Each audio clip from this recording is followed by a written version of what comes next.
Une fois créés, validés et triés, les fichiers de TAF sont prêts à être livrés aux autres adhérents par le réseau des services de l'ACP, le RSA. Le RSA est un réseau très disponible et très sûr pour l'échange des paiements qui est géré par l'ACP. À l'heure actuelle, il y a 2 échanges de TAF par jour ouvrable. Il y a une transmission en matinée, avant 9h30, heure de l'Est, et une autre en après-midi, avant 16h30, heure de l'Est.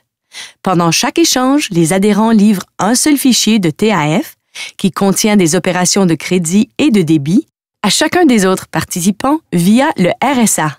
Sur réception des fichiers de TAF, les adhérents destinataires ou traitants effectuent aussi une validation initiale du fichier pour vérifier qu'il ne présente pas de problème, c'est-à-dire que les opérations qu'il renferme sont bien formatées pour l'institution financière concernée.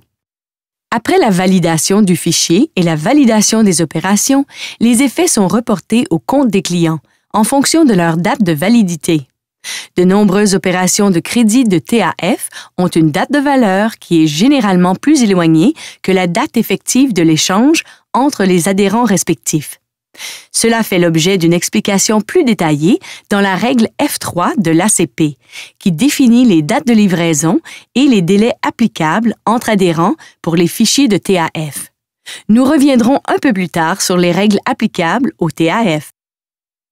Les opérations qui ne franchissent pas la validation initiale du fichier, c'est-à-dire celles qui ne sont pas bien formatées, sont rejetées tout de suite et renvoyées à l'adhérent expéditeur dès l'échange suivant, mais au plus tard le jour ouvrable suivant la validation initiale.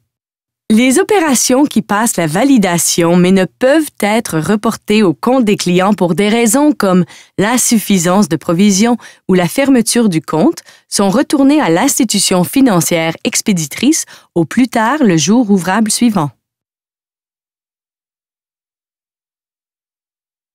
Voyons maintenant le cheminement